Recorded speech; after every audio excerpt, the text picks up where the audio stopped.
Hey everyone, this is Ankush from Triple S and I welcome you all again in the Modern History lecture series, and we are doing the topic socio-cultural reform movements and their leaders.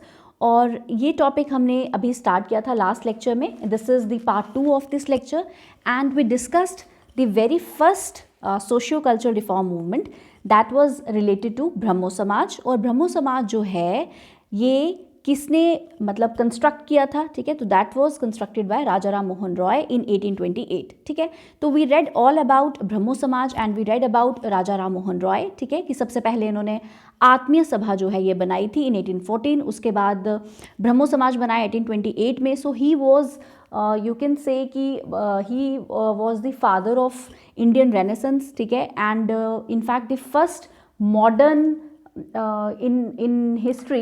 ठीक है, जो first modern reformer जो थे वो कौन रहे? राजा राम मोहन रॉय रहे. ठीक है, उसके बाद हमने बात की कि देवेंद्रनाथ टैगोर जी जो हैं उन्होंने ज्वाइन की थी दिस ब्रह्मो समाज आफ्टर द डेथ ऑफ राजा राम मोहन रॉय इन 1833. उसके बाद देवेंद्रनाथ टैगोर जी ने ब्रह्मो समाज ज्वाइन किया था. ठीक है, and came with the new zeal in 1842.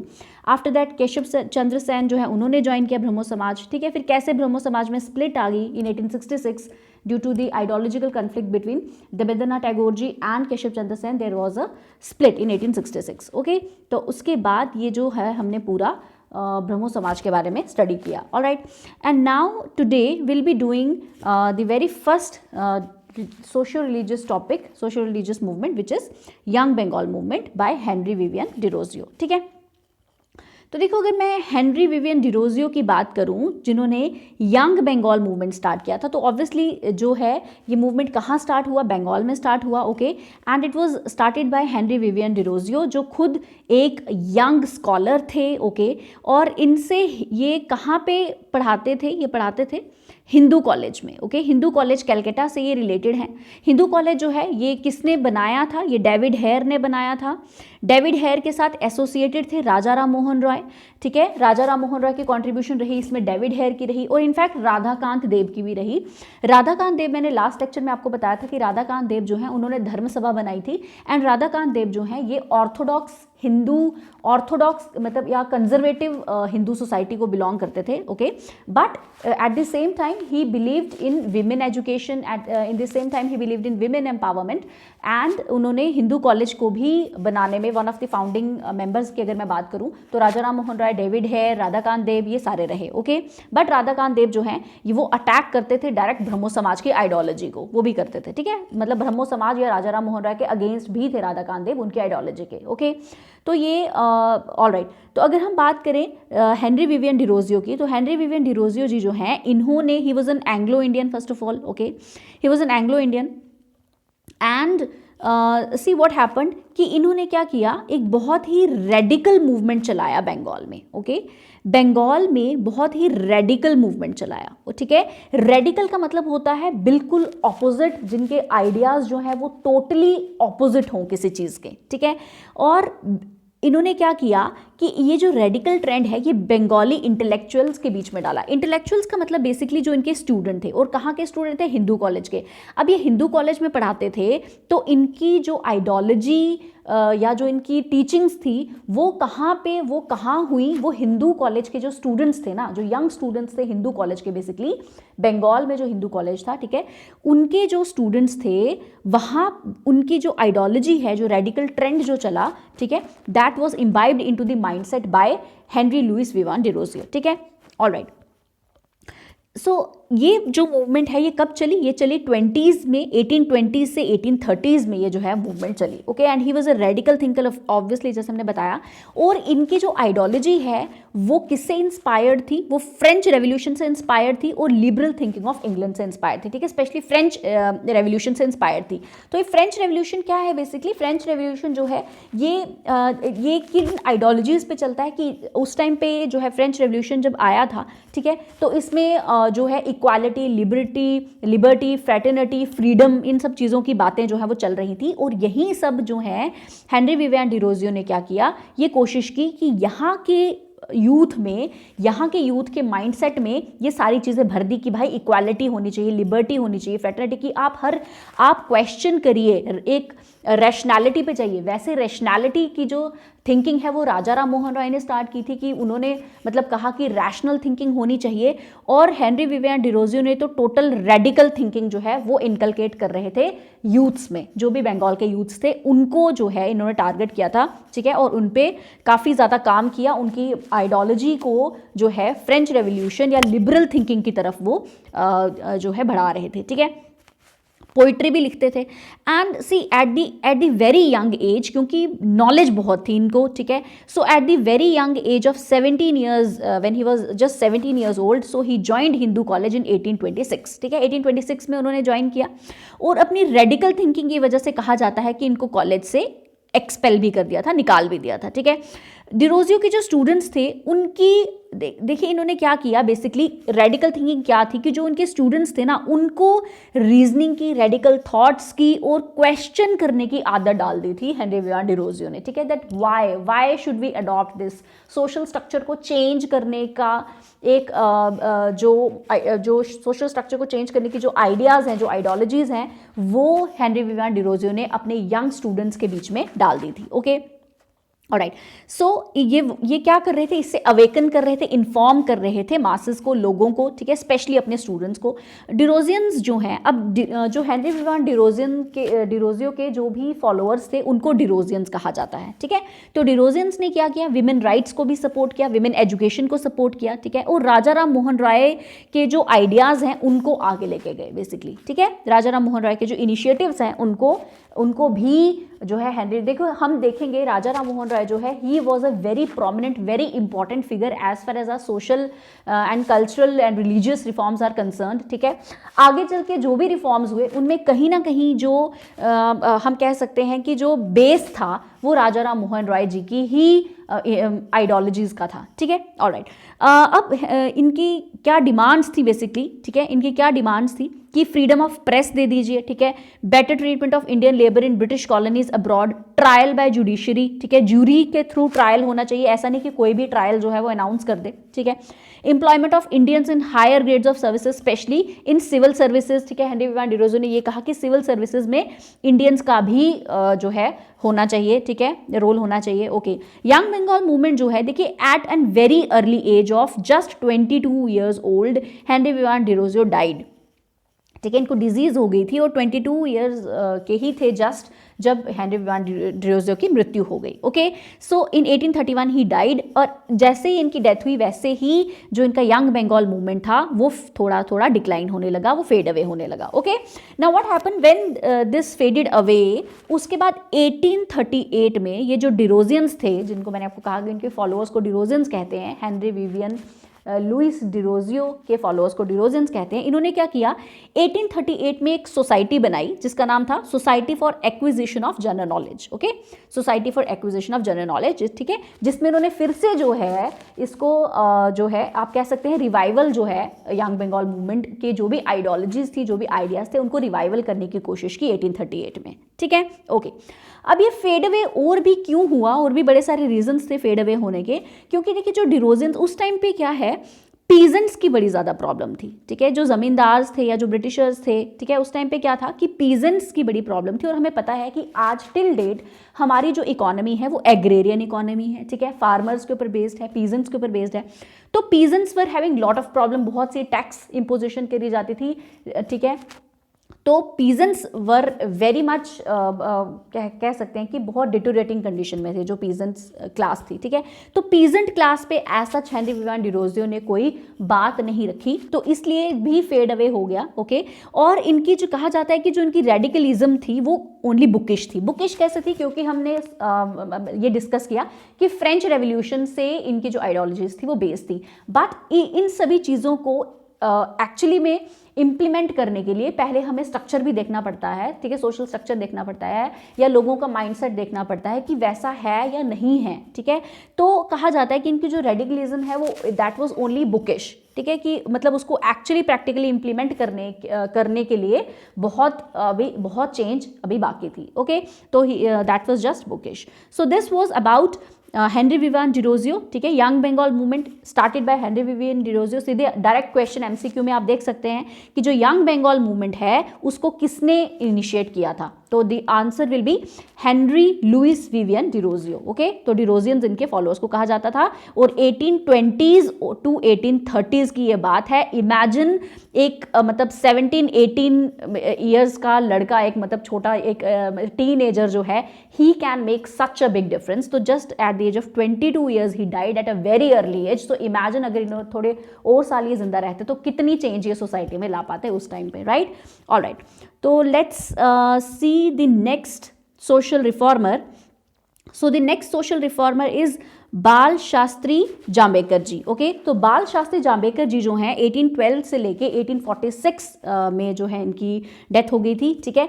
तो बाल शास्त्री जाम्बेकर जी का सबसे इंपॉर्टेंट चीज़ ये है कि ये कहाँ के रिफॉर्मर थे, तो ये थे जी बॉम्बे के रिफॉर्मर, ठीक है। बॉम्बे और जो आगे पीछे जो भी प्लेसेस हैं, ठीक है, बॉम्बे के ये रिफॉर्मर थे। मराठी जर्नलिज्म का इनको फादर कहा जाता है, ठीक है, मराठी जर्नलिज्म का, क्योंकि इन्होंने जो भी जर्नल्स लिखे, ठीक है, ही वॉज राइटर ऑल्सो, जो भी जर्नल्स लिखे वो मराठी में लिखे। Okay, and see he was pioneer in Bombay, as I have already discussed कि सोशियो कल्चरल रिफॉर्म्स इन्होंने कहाँ पे किए, बॉम्बे में किए। और मोस्ट इंपॉर्टेंट इनका ये था कि इन्होंने क्या किया, बेसिकली इन्होंने अटैक किया ब्राह्मणिकल ऑर्थोडॉक्सी को, ठीक है। सी ब्राह्मणिकल ऑर्थोडॉक्सी को, ये ब्राह्मण्स को इन्होंने अटैक किया। उस टाइम पे क्या था, इस टाइम पे अगर मैं बात करूं, ठीक है, 19th सेंचुरी के अराउंड, कि जो ब्राह्मण्स है ना उनका बड़ा दबदबा था।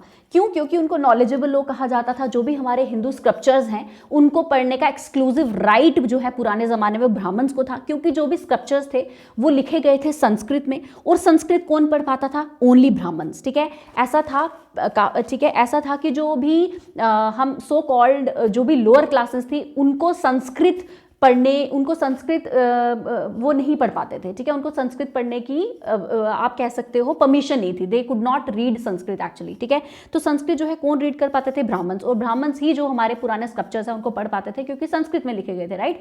सो दे हैड, स्टार्टिंग से ही क्या हुआ कि ब्राह्मण्स का एक सोसाइटी में एक ज़्यादा होल्ड रहा, ठीक है। और अब इस चीज़ का फिर ब्राह्मण्स क्या करने लगे? फ़ायदा उठाने लगे, ठीक है। वो क्या करने लगे? उन्होंने क्या किया कि भाई क्योंकि देखो ऑब्वियसली किसी को भी अगर कोई प्रिविलेज मिल रहा हो तो वो नहीं चाहेगा कि कोई दूसरे को भी प्रिविलेज मिले, राइट। तो उन्होंने अपना प्रिविलेज मेंटेन, अपना दबदबा मेंटेन करने के लिए, प्रिविलेज मेंटेन करने के लिए सो कॉल्ड जो लोअर क्लासेस थी उनके, मतलब आप कह सकते हो कि उनको काफ़ी ज़्यादा डिप्राइव्ड रखा, उनके ऊपर काफ़ी ज़्यादा जुल्म किए गए, एक मतलब एक टाइप का मैं कह सकती हूँ, राइट। तो इस ब्राह्मणिकल ऑर्थोडॉक्सी को फिर फाइनली चैलेंज करने के लिए या इसके ऊपर अटैक करने के लिए बाल शास्त्री जाम्बेकर जी ने इनके ऊपर अटैक किया कि भाई ये क्या है जी ब्राह्मणिकल ऑर्थोडॉक्सी, राइट। ओके, तो इसके लिए इन्होंने क्या किया? ही रोट मतलब ये एक जर्नल लिखते थे, वीकली जर्नल था ये, ठीक है, वीकली न्यूज़पेपर था, दैट वाज दर्पण। तो ये आप याद रखिएगा, दर्पण नाम का जो न्यूज़पेपर है ये बाल शास्त्री जाम्बेकर जी ने स्टेट किया है। तो ये आप याद रखिएगा 1832 में इन्होंने ये स्टार्ट किया था। ओके, आफ्टर दैट 1840 में जो है इन्होंने एक पब्लिकेशन स्टार्ट की जिसका नाम था दिग्दर्शन। तो दोनों के नाम डी से हैं, याद रखिएगा, एक दर्पण है और एक दिग्दर्शन है। दर्पण याद रखना ज़्यादा इंपॉर्टेंट है कि न्यूज़पेपर दर्पण जो है weekly newspaper, who started this? बाल शास्त्री जाम्बेकर जी started this in 1832 and he is also known as father of Marathi journalism and he was a social cultural reformer from Bombay itself, ठीक है। तो ये चीज़ें आप याद रखिएगा, दर्पण न्यूज़पेपर इनका आपने याद रखना है, ये इंपॉर्टेंट है। Okay, the next important social reformer is Ishwar Chandra Vidyasagar, ठीक है। ईश्वर चंद्र विद्यासागर जी के बारे में जितनी बात करें उतनी ही कम है, ठीक है। He was one of the greatest personalities of Bengal renaissance, ठीक है। जैसे मैंने आपको कहा कि जो भी रेनेसांस के फादर हैं उनको हम वो राजा राम मोहन राय जी हैं, ठीक है। But one of the person जिन्होंने रेनेसांस, जिन्होंने चेंज लाने की कोशिश की बंगाल में, उनका नाम था ईश्वर चंद्र विद्यासागर। बहुत इंपॉर्टेंट पर्सनैलिटी हैं, ठीक है।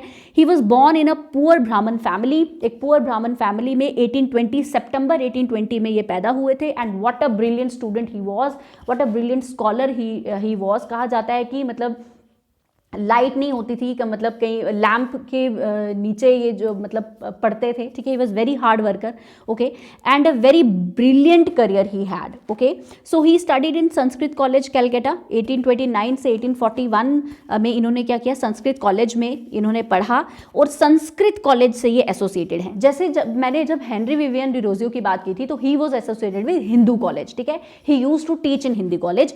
अगर मैं ईश्वर चंद्र विद्यासागर जी की बात करूं तो ये किससे एसोसिएटेड हैं, संस्कृत कॉलेज से एसोसिएटेड हैं स्टार्टिंग से लेकर एंड तक। संस्कृत कॉलेज में इन्होंने पढ़ाई की, संस्कृत कॉलेज में ही फिर ये as a scholar, as a professor इन्होंने काम किया और फिर संस्कृत कॉलेज में ही प्रिंसिपल भी बने ये, ठीक है। Later on will see. So this is about Ishwar Chandra Vidyasagar ji, ठीक है। इन्होंने क्या किया, संस्कृत कॉलेज कलकत्ता में इन्होंने पढ़ाई की और इनकी ब्रिलियंट, इतने ब्रिलियंट स्टूडेंट है ये, इनकी ग्रेट लर्निंग की वजह से इनको अपने ही कॉलेज से यानी संस्कृत कॉलेज इन कलकत्ता ने इनको टाइटल दिया विद्यासागर का, ओके। सो विद्यासागर का इनको टाइटल, विद्यासागर जिसको ओशन ऑफ नॉलेज कहते हैं, ठीक है, तो विद्यासागर का इनको टाइटल मिला था from Sanskrit college only, okay, alright. तो ये हैं ईश्वर चंद्र विद्यासागर जी, ठीक है। तो यहाँ पे आप ये पढ़ सकते हैं कि ये लिखा हुआ है women are at liberty to marry again, ठीक है। अब ये ऐसा थॉट क्यों लिखा है ये आगे मैं आपको बताती हूँ, देखिए, ओके, ऑलराइट। तो इससे पहले हम ये देखेंगे, देखिए मैंने आपको अभी हमने डिस्कस किया हेनरी विवियन डिरोजियो के बारे में जिन्होंने यंग बंगाल मूवमेंट स्टार्ट की थी, ठीक है। तो 1831 में क्या हुआ था कि हेनरी विवियन डिरोजियो की डेथ हो गई थी और आफ्टर दैट उनका जो भी यंग बंगाल मूवमेंट था इट स्टार्टेड फेडिंग अवे, ठीक है। लेकिन 1838 में जो इनके फॉलोअर्स थे उन्होंने बनाई society for acquisition of general knowledge, ये बनाई थी, ठीक है, हमने डिस्कस किया था। अब ये जो society for acquisition of general knowledge थी ये ज्वाइन की ईश्वर चंद्र विद्यासागर जी ने, ठीक है। उन्होंने तभी ज्वाइन, जब जैसे ही ये बनी थी सोसाइटी उन्होंने तभी ये सोसाइटी जो है ज्वाइन कर ली थी। अब ये था कि he was actually associated with Sanskrit college, लेकिन जो संस्कृत कॉलेज है ना ये ऑर्थोडॉक्सी कंजर्वेटिज्म पे बेस्ड था, ये हिंदू मतलब यहाँ पे जो यहाँ की जो आइडियोलॉजी थी वो कैसी थी, वो कंजर्वेटिव थी संस्कृत कॉलेज की, ठीक है। लेकिन at the same time he was a member of society for acquisition of general knowledge, यानी कि डिरोजेंस की सोसाइटी भी इन्होंने ज्वाइन कर रखी थी। और डिरोजेंस की जो सोसाइटी थी वो थी टोटली रेडिकल बेस्ड, वो टोटल रिफॉर्म चाहते थे, टोटल रेवोल्यूशन चाहते थे इनफैक्ट मैं बोलूँगी, ठीक है। तो रेडिकल थी इनकी जो थिंकिंग थी, ऑलराइट।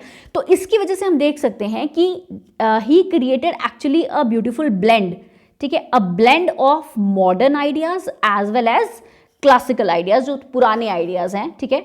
तो that was actually a blend, ठीक है। इन्होंने क्या किया कि इनकी जो आइडियोलॉजीज जो हैं वो कंजर्वेटिव ऑर्थोडॉक्स हिंदू से लेके रेडिकल डिरोजियंस मतलब पूरा इन्होंने जो है एक ब्लेंड क्रिएट किया। लेकिन ज़्यादातर इनकी जो इंक्लिनेशन थी that was towards radical thoughts, ज़्यादातर ये रेडिकल थॉट्स में, obviously because he believed in women education, he believed in women empowerment.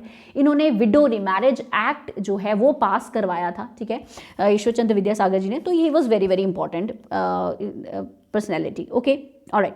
उसके बाद क्या हुआ कि he became principle of Sanskrit college in 1850 and introduced western thoughts here. अब क्या था कि पहले जो संस्कृत कॉलेज है ना यहाँ पे मैंने अभी बताया कि दैट वाज ओनली कंजर्वेटिव, हम ऑर्थोडॉक्स सोसाइटी की बात कर सकते हैं, कंजर्वेटिव आइडियाज थे यहाँ पे। लेकिन फिर वेस्टर्न थॉट्स जो है वो भी इंक्लूड करवाए जब ये प्रिंसिपल बन गए संस्कृत कॉलेज के 1850 में। तो उसके बाद ईश्वर चंद्र विद्यासागर जी ने क्या किया, वेस्टर्न थॉट्स भी इंक्लूड करवाए, ठीक है। और उसकी वजह से क्या किया, इन्होंने क्या किया, बड़े सारे सोशल और एजुकेशनल रिफॉर्म्स चलाए, बहुत सारे, ठीक है। And that was the need of the society. Obviously उस टाइम पे जो सोसाइटी थी वहाँ पे इलिटरेसी बड़ी थी, ठीक है, पॉवर्टी बहुत थी, ठीक है, और लोगों को सुपरस्टिशंस ने, ऑर्थोडॉक्सी ने घेर रखा था। तो इस वजह से क्या किया, ईश्वर चंद्र विद्यासागर जी जो थे उन्होंने लिमिटलेस अपना कंपैशन दिखाया towards human sufferings, okay. And he was, हम कह सकते हैं कि वो ह्यूमनिस्ट सोशल और ह्यूमनिस्ट एजुकेशनल रिफॉर्मर थे। देखिए मैंने आपको कहा कि he was born in a poor brahminical family, ठीक है, और यहाँ से निकल के ये एक बहुत बड़े रिफॉर्मर बने और इन्होंने बहुत कुछ किया सोसाइटी के लिए, मतलब बहुत ज़्यादा बहुत कुछ किया। मतलब इनफैक्ट इन्होंने क्या किया, बड़े सारे स्कूल्स ओपन किए। पहले ब्रिटिश अथॉरिटीज़ कहती थी कि हाँ जी आप स्कूल ओपन करिए, हम आपको फंडिंग करेंगे, ठीक है। ईश्वर चंद्र विद्यासागर जी अथॉरिटीज़, ब्रिटिश अथॉरिटीज़ के पास गए कि हमने जी स्कूल ओपन करने हैं स्पेशली फॉर गर्ल्स, ठीक है। He opened so many schools in schools for girls, ठीक है।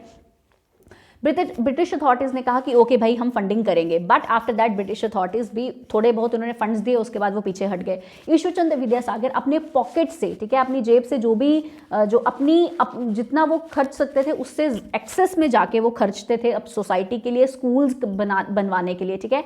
और ऐसा कहा जाता है कि वो खुद कर्जे में चले जाते थे, खुद लोन उठा के भी उन्होंने जो है सोसाइटी की वेलफेयर के लिए काम किया है। Okay, alright. सो देखिए अब हम इनको एज अ एजुकेशनल रिफॉर्मर देखते हैं कि इन्होंने क्या किया। बड़े सारे एजुकेशनल इंस्टीट्यूशंस जो हैं वो स्टार्टअप किए। और देखिए इस टाइम पे जो एजुकेशनल इंस्टीट्यूशंस है ना, they were more of dominated by religion, ज़्यादातर रिलीजन से के डोमिनेटेड में थे जो भी स्कूल्स जो भी बन रहे थे, ठीक है। बंगाल में अगर मैं स्पेसिफिकली बात करूं, कलकत्ता में बात करूं, तो कलकत्ता की बात करूं तो they were more of dominated by religion, ठीक है, जिसमें रिलीजन स्कल्पचर्स वगैरह सिखाई जाती थी।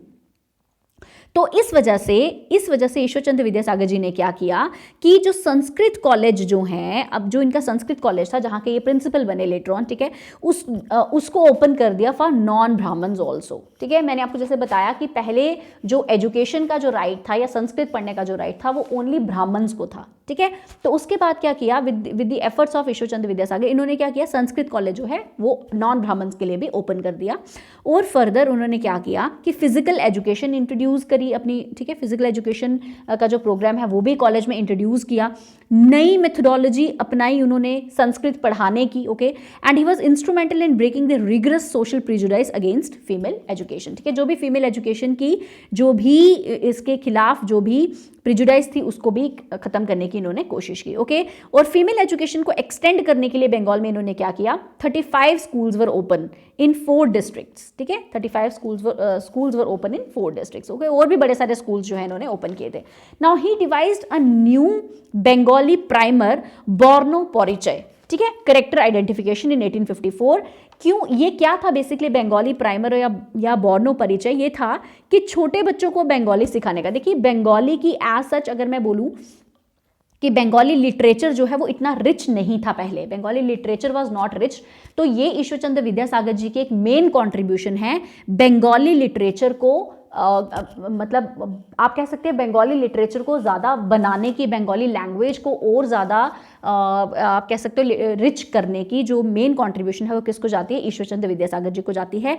तो इन्होंने छोटे बच्चों को पढ़ाने के लिए, छोटे बच्चों को बंगाली टेक्स्ट पढ़ाने के लिए ये बोर्नो परिचय करेक्टर आइडेंटिफिकेशन सिस्टम बनाया था, ठीक है। और आज भी क्या मतलब टिल डेट ये जो है ये बोर्नो परिचय जो बंगाली प्राइमर जो ईश्वरचंद्र विद्यासागर जी ने बनाया था ये आज की डेट में भी चलता है। आज की डेट में भी बच्चे जो है बंगाली इससे बोर्नो परिचय जो करेक्टर आइडेंटिफिकेशन है इससे सीखते हैं, ठीक है। कब बनाया था इन्होंने? 1854 में बनाया था, ओके। ये रही बात इनकी एजुकेशनल रिफॉर्मर की, एज एन एजुकेशनल रिफॉर्मर। अब बात करते हैं as a humanist social reformer इन्होंने क्या किया, ठीक है। एज अ सोशल रिफॉर्मर इन्होंने क्या किया, ओके। सोशल रिफॉर्मर की देखिए मैं बात करूं तो डायरेक्टली इन्होंने सबसे पहले जो है सबसे बड़ा काम जो है वो ये किया कि विडो रिमैरिज एक्ट जो है वो पास करवाया, ठीक है। इन्होंने क्या किया, बड़ी सारी पेटिशंस लिखी ब्रिटिश अथॉरिटीज़ को, बड़ी पेटिशंस लिखी इन्होंने, बहुत से सिग्नेचर्स इन्होंने लिए और ये पहुंच गए ब्रिटिश अथॉरिटीज़ के पास और विडो रिमैरिज एक्ट जो है इन्होंने पास करवाया। और फाइनली विडो रिमैरिज एक्ट जो है वो पास हुआ था कब? 1856 में, ठीक है। ये डेट आपने याद रखनी है, बहुत इंपॉर्टेंट है।